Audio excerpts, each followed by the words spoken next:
tunashukuru sana.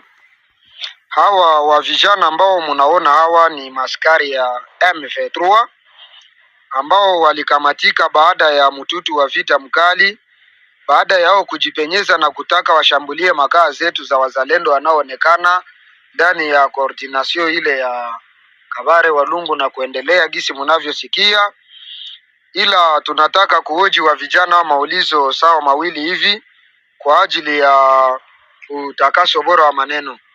Sasa wa vijana, jana unaitwa nani? Samson Chubaka. Mbona wakati mnafanya chama hiki wanawaambia kwamba wazalendo ni watu bure, hawana silaha, hawezi kufanya chochote? Moto wa jana mlisikia namna gani? Ilikuwa vya nguvu sana.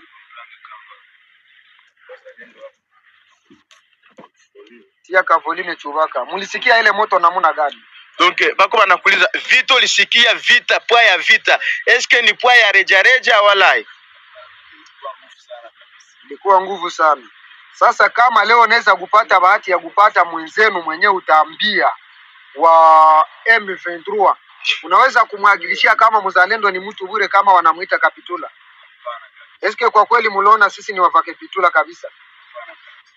Sawa. Kuamiliwa kuna uongo.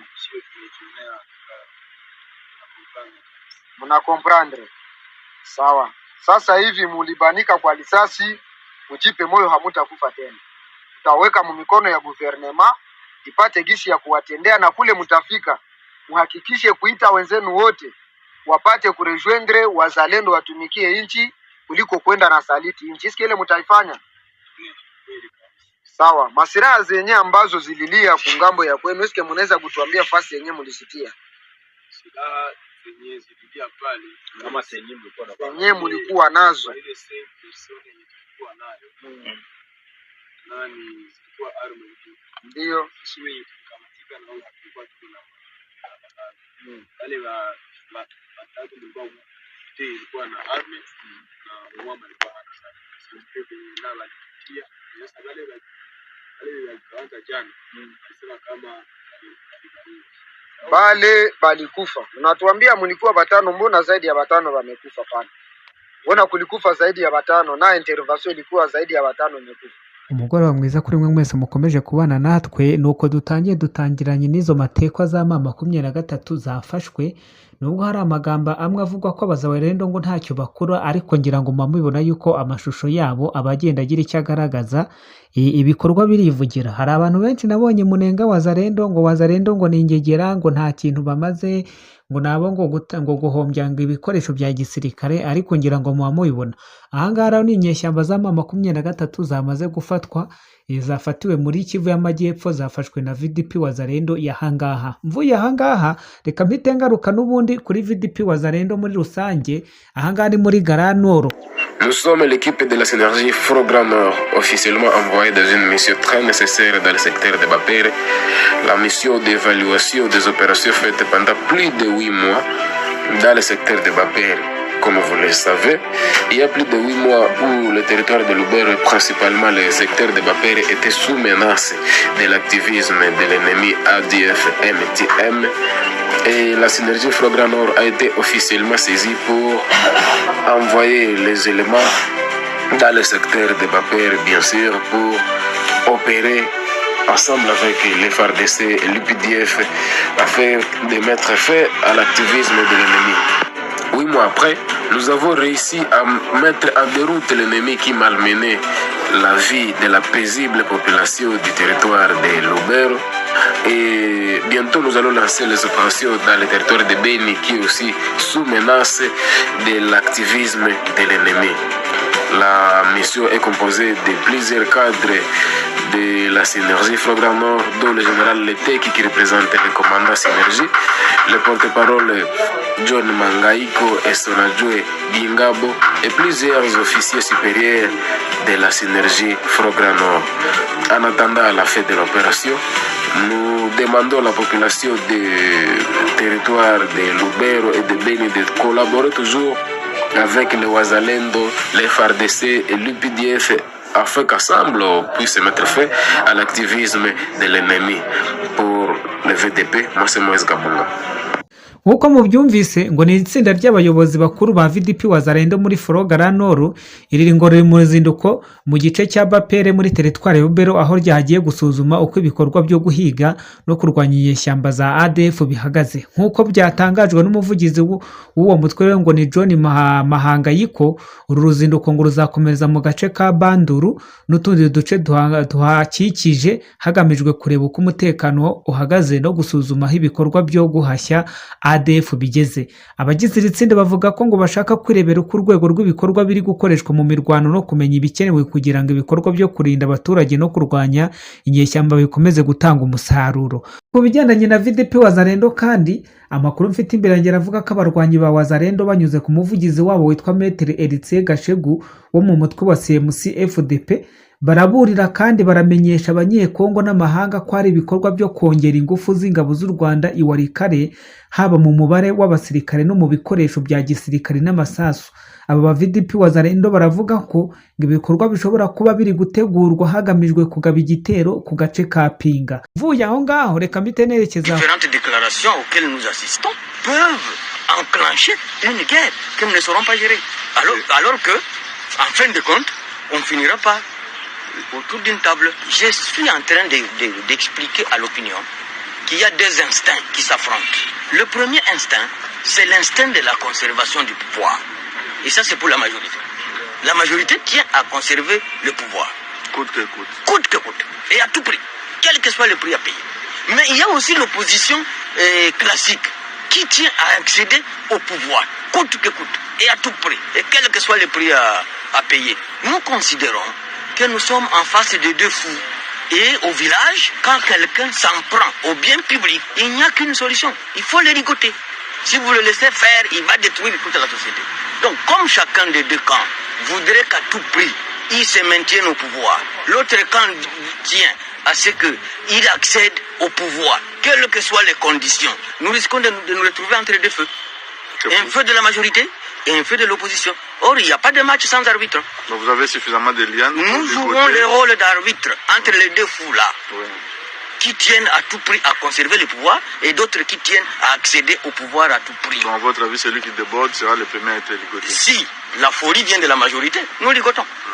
Si la folie vient de l'opposition, nous ligotons, nous n'avons pas de choix. Quand il y a guerre dans un pays, quand il y a crise dans un pays, c'est une question de manipulation. Et la manipulation est interne comme elle est externe. Sachez que ceux qui sont contre le dialogue ici, ce sont des manipulés de l'impérialisme. Ce sont des manipulés. Ceux qui sont pour ne peuvent pas être manipulés à votre avis. Non, nous sommes du côté de la République. Ce pays, c'est comme notre mère. Qui est né de deux mères? Au lieu de dialoguer après le chaos, nous sommes obligés de dialoguer avant le chaos. Donc la priorité des priorités. Avant que la majorité qui tient à conserver le pouvoir ne nous amène dans une autre formule du genre référendum, il faut qu'on aille au dialogue. ngo mureba rero ngira ngo muramuzi ni Justin Bitakwira avuga ko ngo yiteguye kuba umuhuza hagati y'impande ebyiri z'abahanganye nk'uko abivuga. Ku ruhande rumwe avuga yuko ngo ari abaharanira kugumana ubutegetsi uko byagenda kose, ubwo ngubwo n'abari ku butegetsi barimo na Faci Beto. Ku rundi ruhande rero Bitakwira akavuga yuko ngo ari abaharanira kugera ku butegetsi uko byagenda kose, ubwo n'abatavuga rumwe. Uyu munyapolitike rero wo muri Uvira Justin Bitakwira agatanga igitekerezo cy'uko ngo hakwiye kubaho ibiganiro ngo mu rwego rwo gukemura ikibazo cya politike gishobora kuvuka mu minsi iri imbere. Ko Marc Rubio akomeje kwatsa umuriro kuri Kigali, aho yatangaje yuko gukuraho ingabo mu burasirazuba bwa Kongo atari ibintu bya nyirarureshwa. Yagize ati ntabwo dushaka kubona abasirikare b'u Rwanda bakuramo impuzankano zabo bakambara za M23. Yavuze kandi ko gukura ingabo ku butaka bwa Kongo bikwiye kuba bikorwa mu buryo bugaragara kandi bwizewe, hatabayeho guhindura gusa impuzankano cyangwa amazina y'abarwanyi, ahubwo hagakorwa ibikorwa bifatika byerekana ko ingabo zavuye muri aka karere koko. Mu gihe kandi amakuru atugeraho uyu mwanya none avuga yuko guhera ku isaha 4:30 za mu gitondo ngo ingabo za RDF na M23 zagabye igitero ku birindiro bya FARDC Imikenge. Imirwano ikaba yari igikomeje kugeza kuri aya masaha. Ntabwo haramenyekana nyirizina bira provisoire byaba byangiritse cyangwa ababa bahaguye.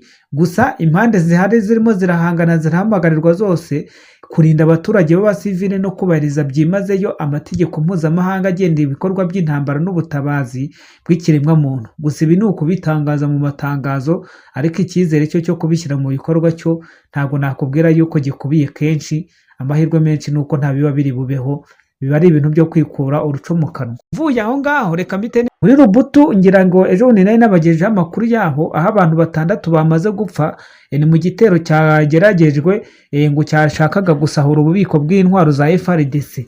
Amakuru mfite imbere yanjye aravuga yuko ngo amahoro yongeye kugaruka kuri uyu wa mbere tariki ya 8 Kamena i Rubutu, nyuma y'impera z'icyumweru ejo zaranzwe n'imirwano ikomeye hagati y'ingabo za Repubulika Demokarasi ya Kongo FARDC n'abafatanyabikorwa babo barwana n'umutwe ngo wiyita Alfani Bukayo, wiyita ko ari generali nk'uko byatangajwe na Radio Okapi.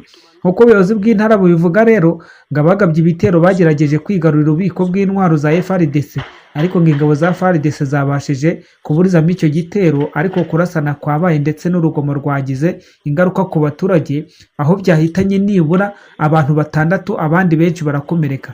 Kubera rero ubwoba bw'akaduruvayo bwatewe n'iyo mirwano, abaturage benshi bahungiye mu mashyamba abakikije kugira ngo barokoke kuri uyu wa mbere, ariko ngo ibintu byongeye gusa nk'ibisubira mu buryo buhoro buhoro. Ituza ririmo riragenda rigaruka gake gake. Mama na gisela dans paysage bana bandundu bazonga boya kosomba urezongi zele salemi fati beto stachel biso urote kabilokos na idiofa koto mapango moins cher yango constitution zo changeame bokala te tozwa train papila bila kolemba te bakolinga yo te bakobundisa yo mwana mokeme ozolanda ala lupa kama mokonza mboka oza bon élève landa mpe akakobola kotika te sala suivi bisika nyonso infrastructure kotika te Faci aza na confiance na yo Faci beto mukwa tombolo bandulu basepela bana IDPS botelema bakongole nyonso totelema toparuna bagere pendant 18 ans tozwaka eloko te